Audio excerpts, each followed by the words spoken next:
Welcome into the Friday, July 22nd edition of the Locked On Leafs podcast. Mike DiStefano with Dave Morassutti.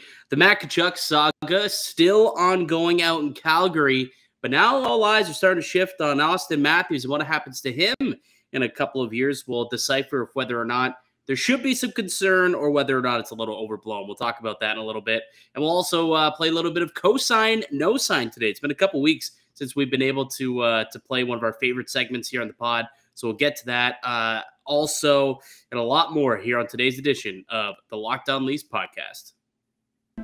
You're Locked On Maple Leafs, your daily podcast on the Toronto Maple Leafs. Part of the Locked On Podcast Network, your team every day.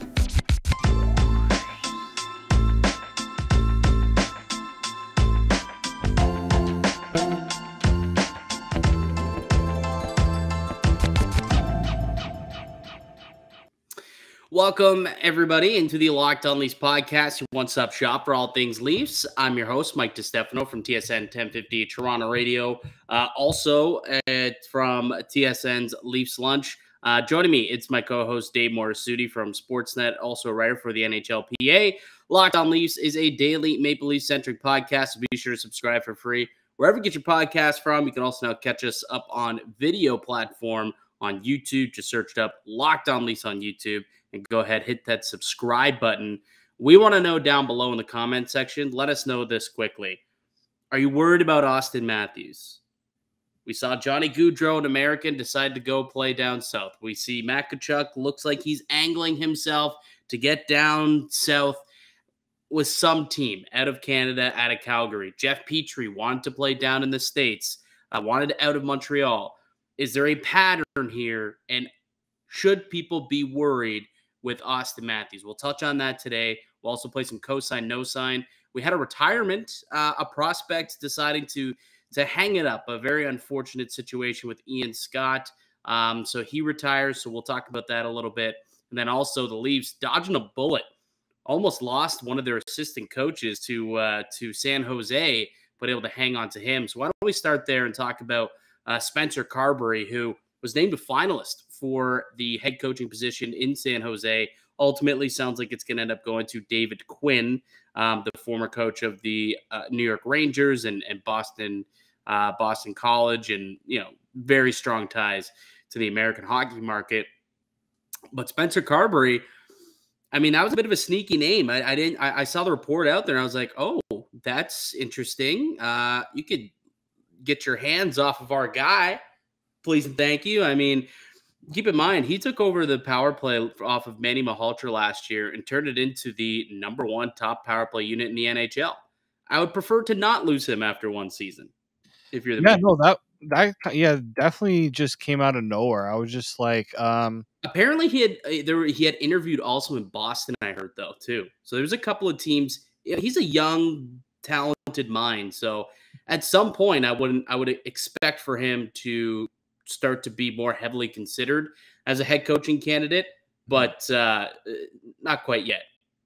No, like he's 40 years old, so he's not exactly, he's still in a lot of ways like that's young for a head coach. Like we're seeing, I don't know how old Sheldon Keefe is, but he was like one of the younger coaches to come up when he was brought in. So it's like, if you look at also where Carbery's most of his experiences come, if I'm not mistaken, I'm just looking here. Yeah, he's in the AHL with Hershey. Yeah. With Hershey, right? So like, and the ECHL as well. So like, he doesn't have a lot of NHL experience, and I think, one season with the Leafs will definitely put you on the map, especially when you see how the power play goes.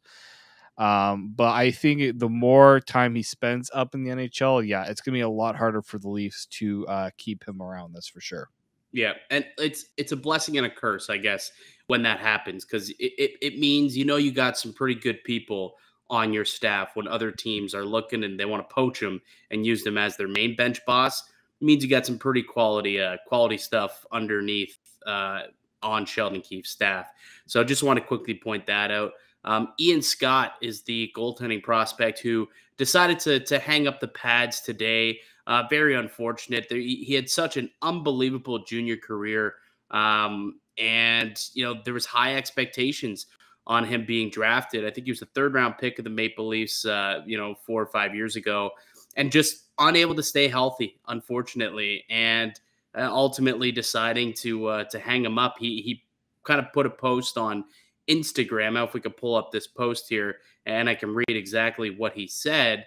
But Ian Scott deciding that he is ready to move on from his professional life. And if you're watching on YouTube, you can see right here the post that he put on his Instagram. I'll read it for those who are listening. He said, no athlete wants to make this kind of post, but I've decided to step away from playing hockey. Over the past few years, I've been battling injuries and working hard to get back to full playable health. And unfortunately, I have decided to take a step back and start a new chapter in life. Goes on to thank the Prince Albert Raiders for everything that he did in his time spent in junior, and then also thanking the Maple Leafs and the Marlies for drafting him and giving him all the opportunities to play pro. And he goes on to also thank his teammates, friends, family, and all that you would expect. And so he's excited for what the future holds. So, it's unfortunate that he didn't pan out. I know there was a lot of excitement when they drafted Ian Scott because of the year that he had in junior, and even like after he was drafted. I mean, he had a spectacular season. I think it would have been his draft year, yeah, or maybe it was the year after. Just after he got drafted. So I think it was 2017 got drafted, and that season or the following year, his final season in the WHL, his final year of junior hockey with the Prince Albert Raiders, 183 goals against, a 932 save percentage, and then had a big run also in the playoffs with the Prince Albert Raiders as well. So yeah, there was a lot of 38-8-2 that year too, and then played for Team Canada at the World Championships as well, or the World Juniors as well. So there was some high hopes and high expectations, but retiring from the game at just 23 years old, you hate to see it, but he seems to be at peace with his decision. And injuries, they can hit hard and they suck sometimes. And for Ian Scott, kind of took his career away from him before it even got started. It's unfortunate, but wishing him all the best in his future endeavors. Maybe hopefully he can stay in the game in some capacity. I know when you have some players get injured in that way and don't really get their career to start, sometimes it leaves a bad taste in the mouth and they want to get out of the game. Sometimes because they have the skill level, they can do like some goalie clinics and goalie coach type things and stay in the game because they, have that pedigree, especially when you look at his junior career. And maybe that could be an avenue that he goes down potentially. Who knows?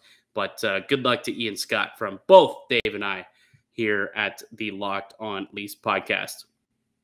Okay, why don't we take a quick break here and we get back. We'll get into this whole Matt Tkachuk situation and whether or not Maple Leafs fans should be worried about Auston Matthews in 2 years jumping ship as an American, hoping to go back down south and leave Canada. Seems to be a trend that's building right now.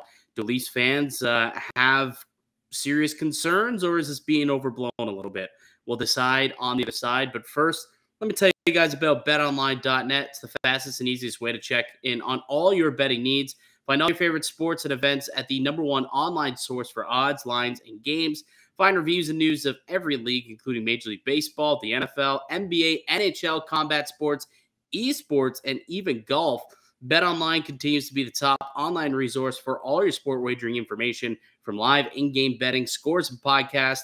They have you covered. Head to the BetOnline today or use your mobile device to learn more about the action happening. BetOnline, it's where the game starts. Welcome back into the Locked On Leafs podcast. I'm Mike DiStefano with Dave Morassutti. We're hosts here at Locked On Leafs.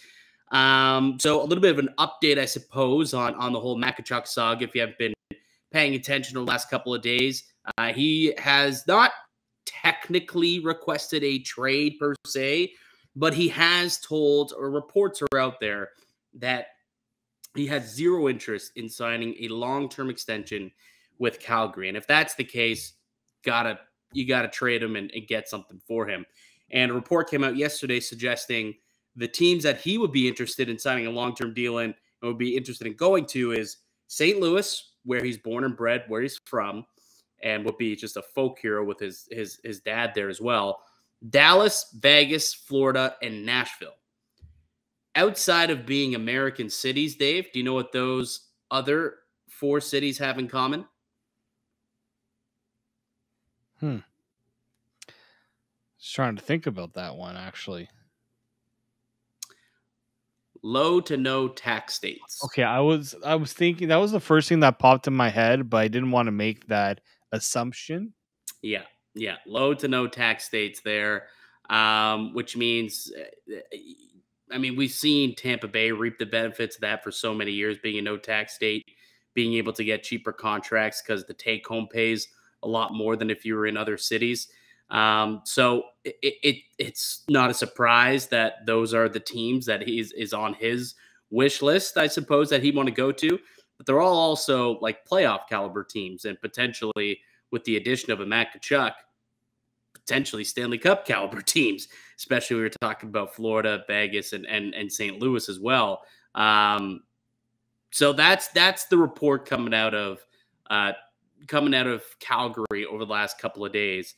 And now all eyes are starting to shift on Auston Matthews, especially up here in Toronto. Curious. Well, this is becoming a bit of a concerning trend, seeing the Americans going home, wanting to go back over the border, whether it's for they just want to be closer to family, whether the pandemic had some effect, whether it's restrictions that they don't like up here in Canada, whether it's the tax situation, cost of living up in Canada, whatever it may be. It seems as though a lot more Americans are finding themselves filtering their way back down into the States. And Auston Matthews, born in America, definitely an Arizona native, not necessarily thinking that he is inkling to go back to Arizona to play at ASU by any stretch of the imagination in a couple of years. But Dave, is there serious concern if you are, Leafs Nation about losing Auston Matthews, not because you're not willing to pay him, not because he doesn't fit in the cap structure, but because at the end of the day, he just might not want to be in Canada long term? I'm not seriously concerned. There's obviously going to be a bit of slight concern if contract extension talks get to the point of where Matthew Tkachuk is, where you're finding out that Auston Matthews doesn't want to sign a deal, or he's looking potentially to see what other deals are out there. Because, yeah, there will be teams that will be enticing to him. I keep hearing LA. I keep hearing that LA could be a market for him. But this is why I'm not as concerned. And it's twofold here. We heard Johnny Gaudreau kind of talk about how family was a big reason for his decision to leave. The traveling for his family was tough to see. So at least being Columbus, it's not a bigger issue. Traveling to Canada is not exactly easy right now. As many of you probably figured out during this time. But the thing with Auston Matthews, his family is, most of them are here. His parents live here. His dad's been here. So it's not like he's away from his family. He is surrounded by his family. So I don't think the family angle is really the one, unless he has some really big desire to see his extended family in Arizona. But he's going back there in the offseason anyways. So I feel like that hasn't ever really been a concern on his part. And the other one too is Toronto's not Calgary. I hate to say this to the Flames organization, to Flames fans, but you look at what Toronto has to offer its star players versus what Calgary has to offer, and it's not comparable. No. We hear about the Flames arena situation. That's going to be an issue for them for many years, trying to keep players, because it's not the most enticing building. The facilities aren't exactly great for players. It's not something that you can sell on players to come. Yeah. Toronto, like, how many endorsement deals has Auston Matthews landed just because he's a Toronto Maple Leaf? How many magazine covers has he been on? He has the entourage with Justin Bieber.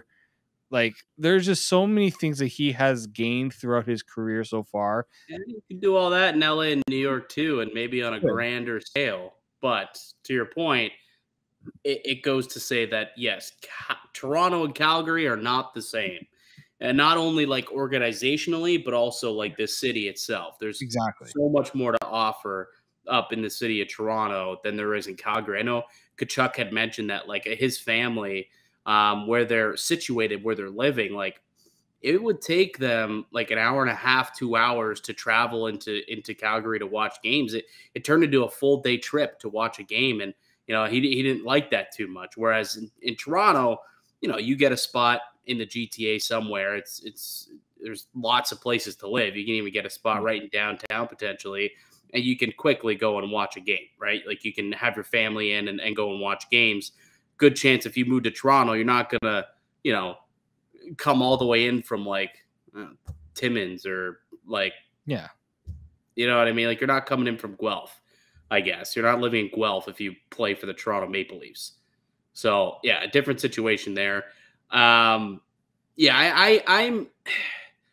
I agree. I think it's being overblown a little bit, and the point more so to you, what you were saying, is the fact that Toronto and Calgary are just two totally different beasts in terms of both what the organization can offer in terms of resources that they have, and just the cities in general. Like there's just so much more to offer anybody, any athlete, any celebrity of any kind.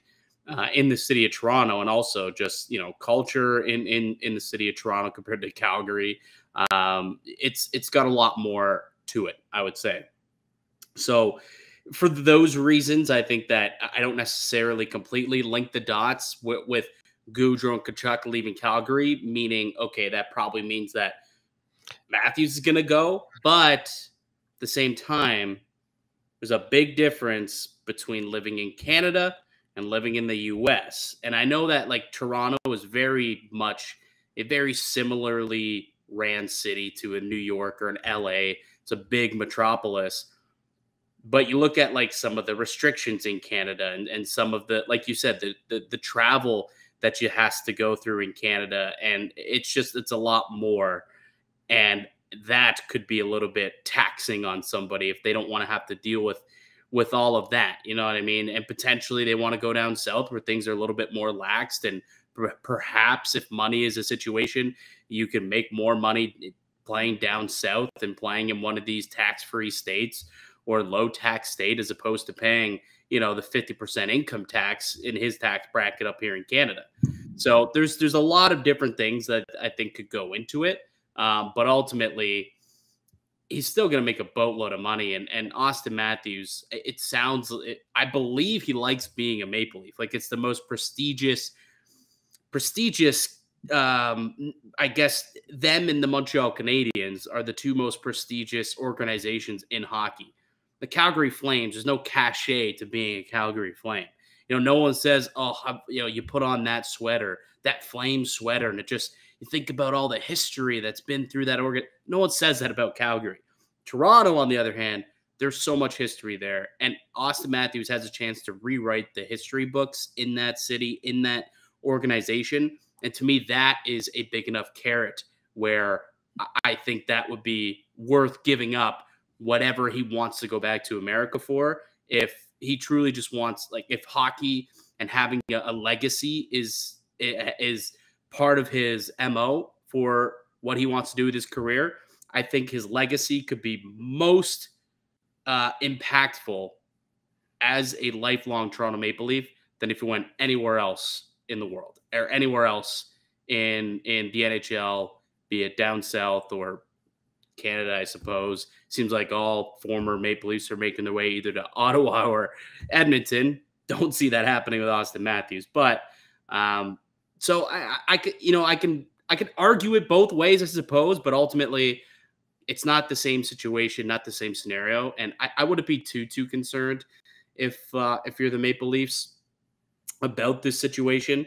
So, and ultimately, it's not something you have to worry about until at least next year. So we can all enjoy this season without having this on the radar, at least. Yeah. So why don't we at least enjoy the year that Auston Matthews and the Maple Leafs are about to embark on before he's able to re-sign that extension next summer, and that's when the conversation is really going to ramp up. And with that, let's take a break. because we're going to play some cosine, no sign on the other side. And I do have a question for you that has to do with this Auston Matthews situation and maybe what the Maple Leafs, a tough decision they could have on their hands next season. We'll talk about that on the other side. I'm Mike DiStefano with Dave Morassutti, listening to the Locked On Leafs podcast, part of the Locked On Podcast Network. Welcome back into the Locked On Leafs podcast. I'm Mike DiStefano. Got Dave Morassutti with me. We're hosts here at Locked On Leafs. We're going to play some cosine, no sign, Dave. We haven't played in a few weeks, but for those who are new to the podcast and don't know how the game is played, it's quite simple. We both have 3 statements ready to go that we're going to fire out to each other. And if we agree with the statement, we co-sign it. It's a good statement. I'm willing to co-sign my name on that one. If it's an absolute donkey, asinine comment, we are no signing that bad boy. Absolutely not. Rip up the contract. You're not getting my signature anywhere. So that is the premise of the game. And I was just noting how I had a question that had to do with the Auston Matthews situation. So that's where I want to start here for Toronto. If Auston Matthews and the Maple Leafs end up in a situation where Tkachuk is with the Flames right now, Toronto should trade Auston Matthews next summer if he's unwilling to sign a long-term deal by the start of the season. Oh man, that's a rough one. You just got to throw that out there, huh? Oh yeah, we're starting with the heat, buddy. Yeah, starting with the heat. I mean, let's talk through it, man. Let's talk through it. Like, you think you can't let him walk? No, right? You can't let him walk. Like, what this organization has invested in him, what his market. If Auston Matthews were to make it to free agency, he would be the best free agent to ever hit free agency, in my opinion. Probably, yeah. Right? Right at his prime at like 25, 26 years old. Yeah, absolutely. Part of me is also looking at this as, we know the Leafs have had their salary cap issues. We do get that. But the Leafs have made it a point to not put too many constraints long-term on their salary cap.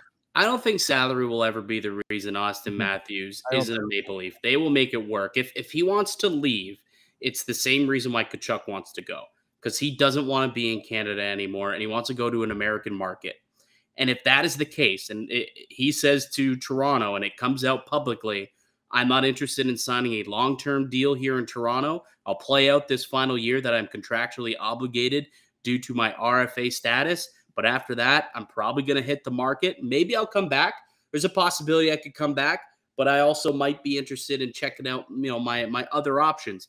If you're Kyle Dubas, do you roll the dice going into that final year and try and win a cup with Auston Matthews and try and prove to him, no, we want you to stay here, and you wine and dine him that whole season, is a platform season with him knowing you're leading him into unrestricted free agency?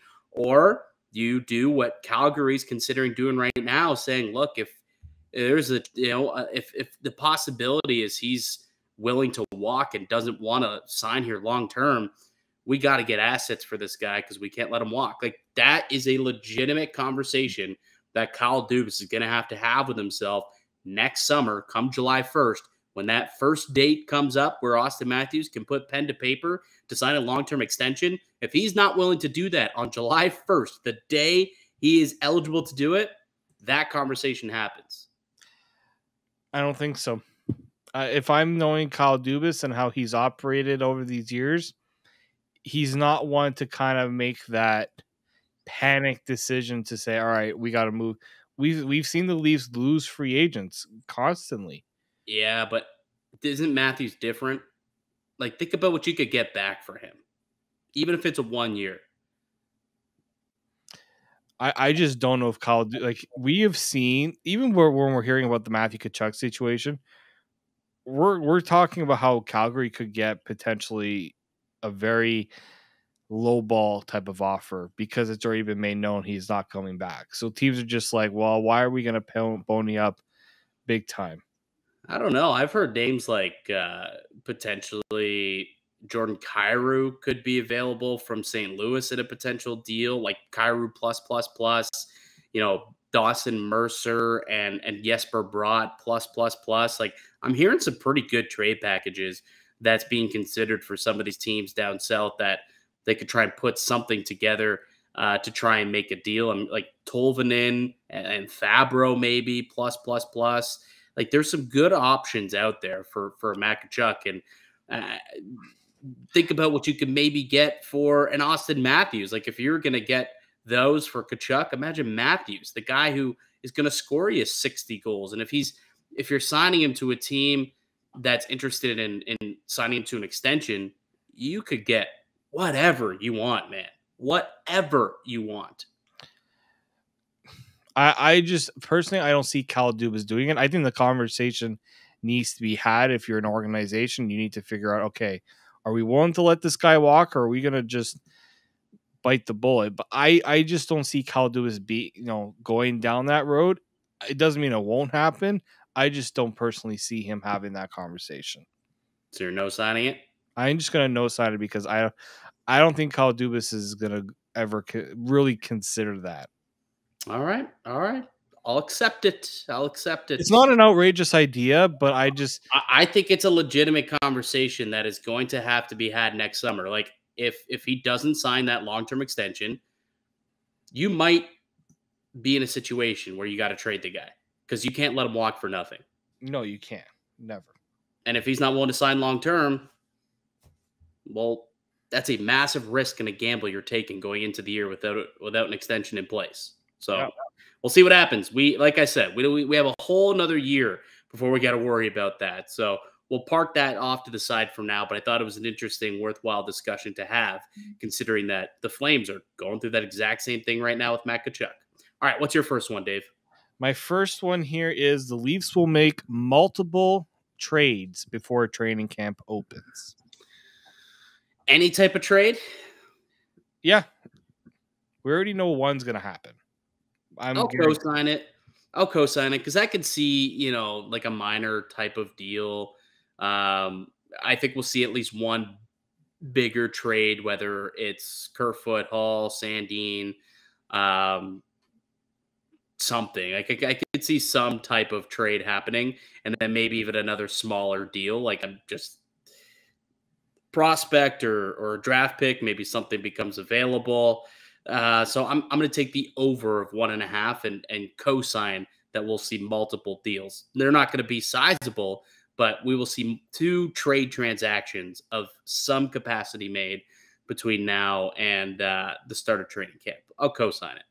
Okay. All right. Number 2 for you, or for me, I suppose, for you, Dave. Rasmus Sandin will not be at Maple Leafs training camp to start the season.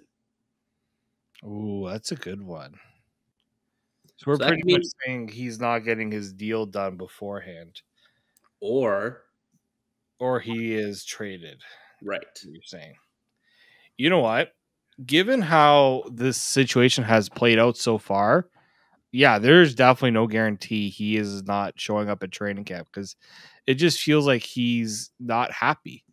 Like, he's not made it publicly known, but it's been said enough that I think there's legitimate reason to think that he is not going to be there if he doesn't have a deal. So I'm going to co-sign that.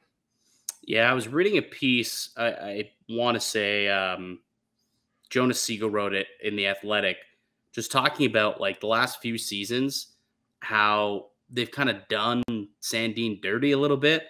Like, you go back to the bubble, they brought Marincin over Sandin into the bubble.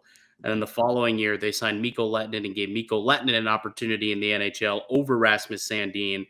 And then this past year, they elect to not play him in the playoffs when he was finally healthy to go, but they didn't want to thrust him in there. So he had to sit healthy, cleared to play, but up in the press box throughout the playoffs because they went and got Mark Giordano, who they then re-signed, and now the left side is all jammed up. So a holdout could potentially happen because Sandin, A, wants opportunity to play. Not sure it's there. But also, he wants more money than Liljegren. Like, I think he believes that he should be paid more money than Timothy Liljegren. And I don't think the Leafs think that. They want to basically give them both matching contracts and, call it a day. And I don't think Sandin's willing to do that. And it sounds as though he's willing to kind of go into training camp a la William Nylander, a la Mitch Marner. Like, this is just deja vu all over again, and to a much lesser extent because he's not the player that those two were. But there is a possibility we could see that. And if not, dude, this guy could easily be traded. Like, this is significant trade bait that the Maple Leafs have here in Rasmus Sandin, a young, controllable potential, defenseman with top 4 potential. Puck moving ability. He's got really good analytics. Like, there's a lot of teams out there that would probably covet Rasmus Sandin. I don't know if you'll get a massive return like you'd hope to get. Like, he's probably worth more to Toronto than most clubs, but possibly he could be traded if nothing is decided. And if he's like, look, I'm not coming for less than, $2.5 million a season, less than this amount of money, and it doesn't fit in their pay structure. So they say, all right, guess we got to move on. So there's 2 options for him not to be in training camp. And I think, I'm with you where I think it's possible that we go into camp in September and this whole situation still isn't resolved, or he's no longer part of the Maple Leafs organization. Well, it's funny enough that you kind of mentioned Timothy Liljegren's deal, because my next one was going to be that Rasmus Sandin's deal comes in at less than what Timothy Liljegren makes. Oh, no signs. Not less. It'll be the same or a little bit more, I think. Definitely not going to be less money than Timothy Liljegren. I'm going to no sign that one for sure. I was curious about that because I thought maybe they rushed to get the Liljegren deal done first to kind of put the screws to Rasmus Sandin, but to almost tell him, hey, Lily is signed for this, and he's played more at the NHL right now than you have. Yeah, this is the benchmark rate. What could you possibly want more than Lily? He played playoff games for us this year. You didn't. Right? So, I mean, I think when you look at the comparables, they'll look and say, you guys are kind of along the same trajectory right now. I think 1.4 is about the number they want to get Rasmus Sandin at. I don't envision him taking a penny less. So to say that he's going to get less than that, no sign. Will he get like significantly more? I don't think that's the case either. But I could see coming in around 1.65 or 1.75 on a 2-year term potentially. I could see them coming up and meeting in the middle somehow there, but certainly not going to get less than what Timothy Liljegren got. All right, my third one for you, Dave. Nazem Kadri will sign back with the Colorado Avalanche to help defend their title. Oh man, see, this is where I have to kind of look at the Avalanche's cap structure right now. Because they also, my issue with the Avalanche right now, they're over. So they have 21 of 23. Okay, so they have $3.9 million in cap space right now. I'm going to no sign it because I don't know who they will move. Okay, there's a couple of contracts. I just don't know who they're going to move to make that work. So the name that has been floated out there, I've spoken to some. I did a show with Luca Celebre from Bar Down yesterday. Massive Avalanche fan. Ooh. He says Samuel Girard is an expendable piece, making about $5 million. That they clearly didn't need him to win a championship. Like, that's the argument, because they went on to win after he got injured, and that $5 million could be used. You get, move that contract out. You could bring back like a pick or a young cheap asset back, and you take that money, which is $5 million plus the 3 and change that they have, and you go out and you bring back Nazem Kadri, and you try and roll it back again. And what I've heard around the league is players, and the reason why we haven't seen this next wave of free agents go and why we haven't seen like a Tkachuk trade or much movement is because teams are looking to try and figure things out and try and move money around, but it's been tough apparently. Like Yeah. there's one domino out there. I don't know what it is. Maybe it is Kadri. Maybe it's like a certain trade that has to go through in order for things to start moving, swiftly. But there's some sort of like beaver dam out there that's clogging up transactions in the NHL. And once that happens, I think we'll see the second wave kind of come through. And one of those could be Nazem Kadri going back to Colorado. And they're just looking to try and move some money around and get some salary out of there to try and bring him back. And I mean, it was a great fit last year.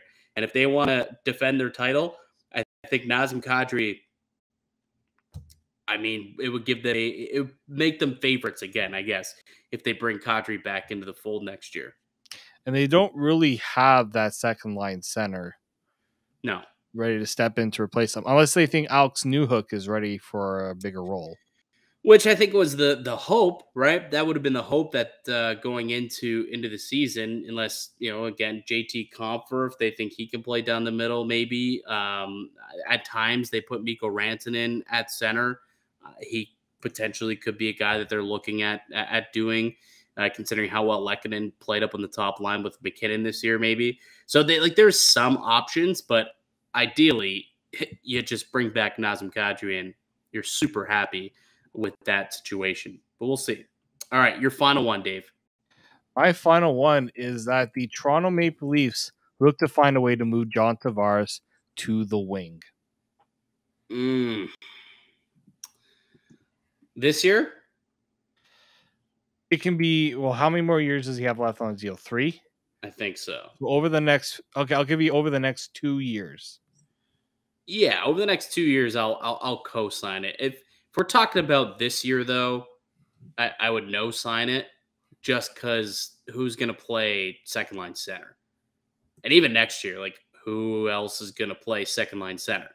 Like, they don't really have a guy in the wings, a guy in waiting to take over that spot. Like, they don't have their Alex Newhook, who you feel comfortable playing at 2C potentially, right? Like, that's my only thing. If they had somebody who could fill in the role of playing 2C, then I think that they would probably look to do that as soon as possible, if I'm being honest with you. I think that would be best for John Tavares. It'll be a way for him to be most productive offensively. But I look at the roster and I don't see anyone. Free agency, like if Paul Stastny signs or an Evan Rodriguez, if they can get them under contract, but there's not really much money to play with to make a deal like that. So I don't know if they can even get that done. So that's why ultimately I look at it, and with the roster constructed the way it is, with the cap situation, I don't think it's really possible for them to move him out to the wing and have somebody better or capable of playing top 6 center minutes. I just don't see it out of the group that's currently there right now. So gonna have to no sign it, pal. All right, no worries. Yeah. Well, what's your thoughts on it? No, because I keep hearing it. Actually, Jonas Siegel wrote a little bit about it. He's been on that train a little bit too. Yeah. I just think that we've seen, and actually, I think somebody in our comments made this point.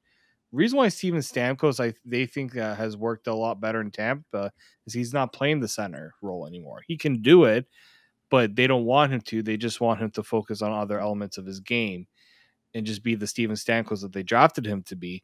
I don't know if John Tavares is in the same predicament as Stamkos, but I think at some point you will see that change happen. Like we've seen players who have predominantly played center throughout their careers have to make the change to wing. Tavares's game right now is fine at center, but eventually at some point that conversation definitely has to happen where he can't be expected to perform at center like he's known to be at this point. Right. So yeah, I agree. I think if they can pull off some sort of trade and bring in a piece and make it work where they have an acceptable second line center, yes, I'd be on board. but I don't think they have anyone better than Tavares right now. So for that reason, I just don't see it happening. All right, good stuff, Dave. Fun stuff as always. Love playing that game. It's just a good chance for us to chat and, flush out some potential ideas that we've been thinking about, some takes that we've been thinking about over the last couple of days. So good chat. That's going to do it for us here today on the podcast. I'd like to thank you all for listening and supporting the show. You can subscribe to the Locked On Leafs podcast for all podcasts and platforms and receive daily Leafs content. Follow myself on Twitter at Mickey_Canuck. Follow Dave at D_Morassutti. Also follow the show at Locked On Leafs. Go ahead, smash that like button if you're listening to us on YouTube. Leave a comment down below. Any of your thoughts from what we had to say on today's podcast, let us know your thoughts down below. And if you think that if you're worried at all about Auston Matthews leaving Toronto, give us your thoughts on that as well. We'll be back with another episode on Monday. Enjoy your weekend, everybody. We'll chat again on Monday. But until then, keep it locked right here on Locked On Leafs.